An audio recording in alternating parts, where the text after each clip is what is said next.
Channel wonderful moms. और आज का जो मेरा टॉपिक है वो ये है कि प्री मैच्योर बेबी डिलीवर होने से कैसे बचाएं। जैसा कि मैंने पहले भी कहा था कि प्री मैच्योर बेबी डिलीवरी के क्या कारण होते हैं और उसके किन महिलाओं को ये होता है और उसका बेबी पे क्या इफ़ेक्ट पड़ता है।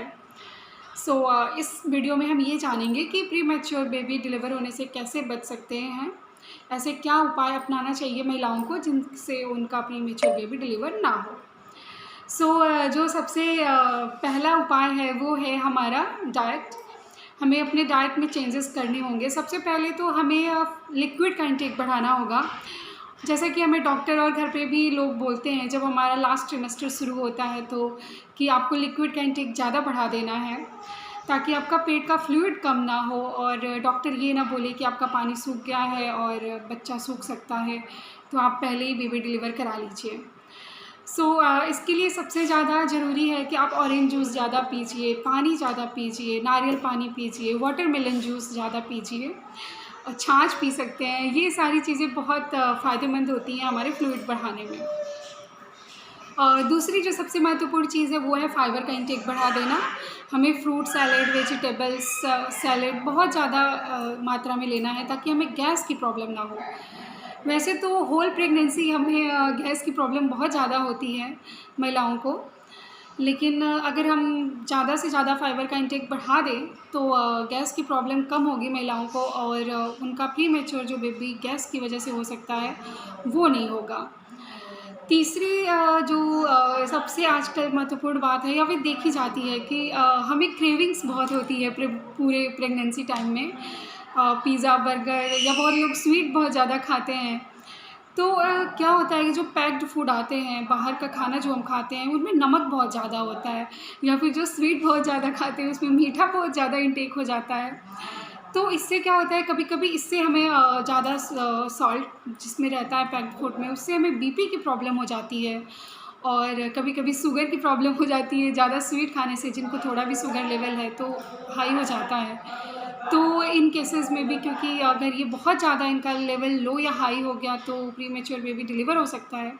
तो हमें इनका इंटेक भी कम करना है। हमें कोशिश यही करनी है कि जितना हो सके हम घर का बना खाना खाएँ और जितना हो सके हम थोड़ा जैसे क्रेविंग हो रही है तो स्वीट तो खाएँगे बिल्कुल। मैं भी अपने होल प्रेगनेंसी स्वीट बहुत ज़्यादा खाई थी, लेकिन हमें ऐसा लेना है जिससे कि शुगर लेवल ना बढ़े। जैसे हम खजूर खा सकते हैं और किशमिश खा सकते हैं, ये सब चीज़ें। और अगर जैसे बहुत ज़्यादा मन कर रहा है तो घर का बना हलवा या घर की बनी हुई थोड़ी मिठाई हम खा सकते हैं। उसमें हम अपने अकॉर्डिंग शुगर ऐड करेंगे ज़्यादा ना डालते हुए। तो हमें इसका बहुत ध्यान रखना है और खान-पान में हमें ये भी कोशिश करना है कि जितना ज़्यादा से ज़्यादा हो सके हम हरी पत्तेदार सब्जियों का यूज़ करें। उससे एक तो हमें आयरन बहुत ज़्यादा मिलेगा जिससे हमें खून की कमी नहीं होगी, क्योंकि अगर खून की कमी भी हो गई और हीमोग्लोबिन कम हो गया तो उस केस में भी हमें प्री मैच्योर बेबी होने के चांसेस बढ़ जाते हैं।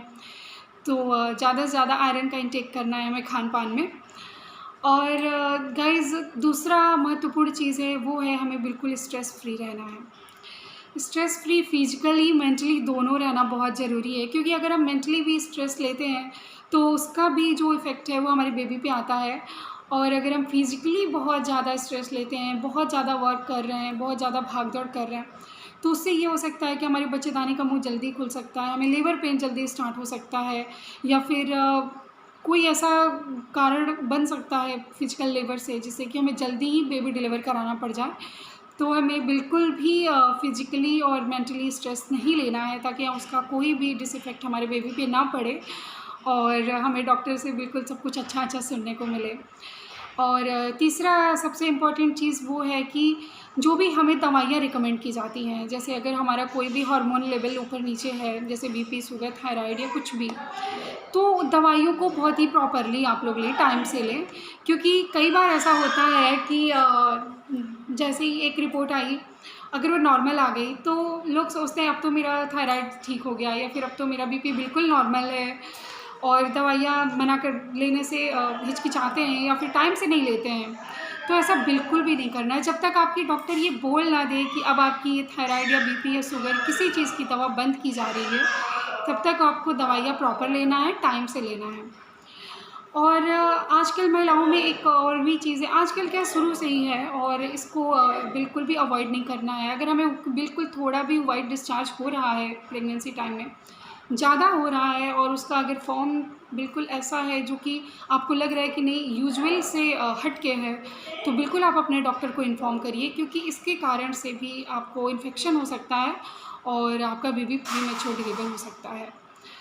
और अगर कोई अदर समस्या हो आपकी, तो प्लीज़ आप डॉक्टर से ज़रूर मिलें, डॉक्टर को सारी बातें बताएं।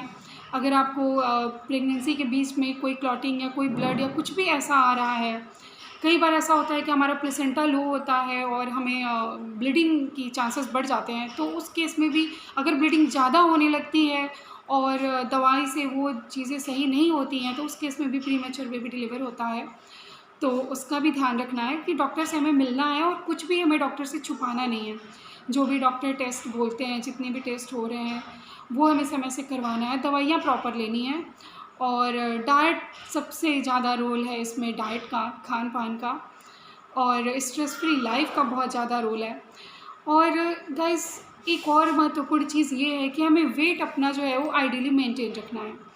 वेट तो हमें तभी मेंटेन रखना चाहिए जब हम कंसीव करने के बारे में सोच रहे हों, क्योंकि अगर बहुत ज़्यादा ओवर वेट हम हो या फिर बहुत ज़्यादा हमारा वेट कम है, तो भी अंडर ओवर दोनों ही केस में हमें प्रीमेच्योर डिलीवरी होने के चांसेस बढ़ जाते हैं। सो हमें बिल्कुल भी अपना वेट थोड़ा मेंटेन करके रखना है, क्योंकि वैसे भी अगर एक बार प्रेग्नेंट हो गए, तो अगर सब कुछ नॉर्मल है तो वज़न बढ़ता ही है और प्रेगनेंसी के बाद भी वज़न बहुत धीरे-धीरे कम होता है। तो वेट आप मेंटेन करें, प्लान करते समय ही मेंटेन करें। और फ़ोलिक एसिड तो ज़रूर लेना है हमें, क्योंकि फ़ोलिक एसिड जो होता है वो शरीर में आयरन की मात्रा बिल्कुल कम नहीं होने देता है। प्लान करने से पहले भी आप फ़ोलिक एसिड लें और पहले ट्रिमेस्टर में हमेशा डॉक्टर जो होती है वो फ़ोलिक एसिड रिकमेंड करती हैं। तो आप फ़ोलिक एसिड का यूज़ ज़रूर करें और समय से लें उसको, क्योंकि इससे आपको आयरन की कमी बिल्कुल भी नहीं होगी और आपका बेबी बहुत स्वस्थ रहेगा और उसका दिमाग भी बहुत तेज़ होगा और आपके अंदर भी खून की कमी नहीं होगी, तो शरीर भी मज़बूत रहेगा। क्योंकि अगर हम फिट रहेंगे तो ही हम अपने बच्चे को फिट रख पाएंगे और तभी हम एक प्यारा सा सुंदर सा बेबी डिलीवर कर पाएंगे। सो आपको फ़िट रहना है और अपने बेबी को फ़िट रखना है, तो आप फ़ोलिक एसिड ज़रूर लें, अपना वेट जो है वो मेंटेन रखें और अपने खान-पान का ध्यान रखें। ज़्यादा से ज़्यादा लिक्विड का इंटेक बढ़ाएँ, फाइबर का इंटेक बढ़ाएँ, प्रोटीन का इंटेक बढ़ाएँ और अगर कोई भी इन्फेक्शन आपको नज़र आता है या ब्लीडिंग होता है या क्लॉटिंग होता है, तो आप डॉक्टर से ज़रूर लें। और मोस्ट इम्पॉर्टेंट, अगर आपकी कोई भी दवा चल रही हो, किसी भी थायराइड, बीपी से लेकर के, तो उसको ज़रूर आप टाइम से लें, क्योंकि दवाइयाँ अगर आप बीच में रोकती हैं, तो वो सबसे बड़ा कारण बन सकता है, जो कि आपके हाथ में है। सो गाइज़, ये था मेरा प्रीमेच्योर बेबी डिलीवर होने से कैसे बचाएँ।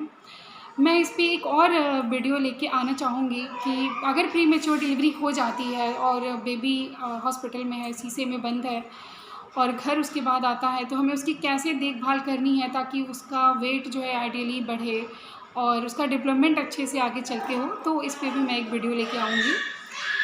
क्योंकि मेरी एक देवरानी लगेंगी और उनका और मेरा ड्यू डेट जो है वो बिल्कुल 10 दिन का अंतर था। 7 मार्च को उनकी ड्यू डेट थी और उनकी डिलीवरी जो है वो 2 फरवरी को ही हो गई, क्योंकि उनकी बच्चेदानी में कुछ समस्या हो गई थी। तो डॉक्टर, वो रूटीन चेकअप के लिए गई थी और डॉक्टर ने बोला कि आपको ये दिक्कत है, अगर हम इसे कंटिन्यू रखते हैं तो बेबी को प्रॉब्लम हो सकती है। तो डॉक्टर ने बोला आप डिलीवरी करा लें। सो उनका डिलीवरी पहले ही हो गया, प्रीमेच्योर डिलीवरी हुई उनकी। तो क्योंकि मैंने देखा हुआ है कि कैसे उन्होंने देखभाल किया है और अभी उनका बेबी जो है बिल्कुल फ़िट है, बिल्कुल जैसे नॉर्मल डिलीवरी होती है उसके बच्चे होते हैं वैसा है। तो कैसे वो देखभाल करती हैं, तो वो भी मैंने देखा हुआ है बिल्कुल बहुत अच्छे से, क्योंकि वो मेरी देवरानी ही हैं। सो गाइज़, मैं इस पे भी एक वीडियो लेके आऊँगी। So please like, share and subscribe my channel. Please support me and stay tuned with me. Thank you.